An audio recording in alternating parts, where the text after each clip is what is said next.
Hello, spellcasters of all shapes and sizes! My name is Chance, and welcome to the 46th episode of our Cantrip series!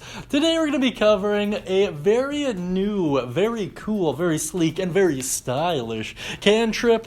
Today we're going to be talking about Sapping Sting! Man, that is a tongue twister. It is usable by the Chronourgy and the Graviturgy wizards, and it is found in the Explorer's Guide to Wildmount.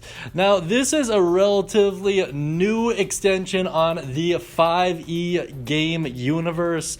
Basically, it's the time and the Gravity Wizard. Very cool stuff, very neat, and I'm looking forward to playing them in the future. So if you haven't checked them out, I strongly suggest that you do so. Now, let's take a look at its mechanics.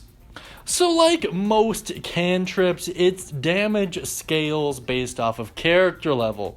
So at first level, you deal 1 die 4, 5th level 2 die 4, 11th level 3 die 4, and at 17th level you reach the cap of 4 die 4, which isn't the most damage, but it's its effect that's really killer here. Its effect on a failed save, a creature falls prone, which is insanely good for a cantrip. Its cast time is 1 action. Its range is a fairly measly 30 feet. Its duration is instantaneous, and its saving throw is Constitution, which is awesome. Its components are verbal and somatic, meaning you have to speak forth an incantation and gesture with one hand. Its skill is Necromancy, and its damage type is Necrotic, which is fairly interesting in of itself. Now, let's take a look at its full description here. You sap the vitality of one creature you can see within range. The target must succeed on a Constitution saving throw or take 1 die 4 necrotic damage and fall prone. This spell's damage increases by 1 die 4 when you reach 5th, 11th, and 17th level. Now, if you're unfamiliar with the prone condition, a prone creature's only movement option is to crawl, which basically means they take up twice their movement speed, unless it stands up, which takes half their total movement speed, and then that condition ends.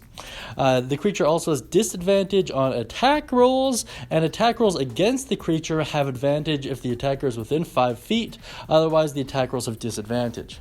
So, needless to say, this is pretty dang cool. I think this is a great spell in so many different ways. Now let's get into some alternative uses and talk about them.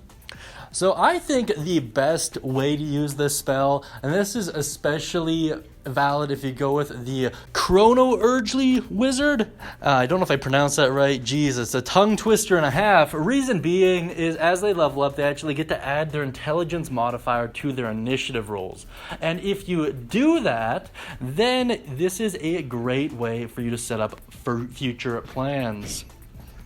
Outside of that, I think this would be an excellent intimidation tactic, just through virtue that you're able to drop this guy who's running away from you and then later interrogate them. I think it's fantastic. I think it's a great idea. And ultimately, I think it's just really cool to think about.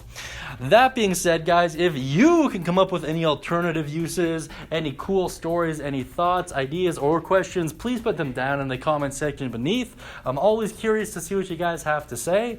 That being said, on screen we have an artist's rendition of the absurd character from Puffin Forest. It's done by my friend Shannon. She does all the artwork. Feel free to check her out, link down beneath. If you want to purchase one of these pictures, please check out the Guild Hall. We're actually in the process of putting some free one-shots up there, so please check those out. They should be up hopefully before the end of the week. That being said, I hope you all have a wonderful day, and as always, happy casting, everyone.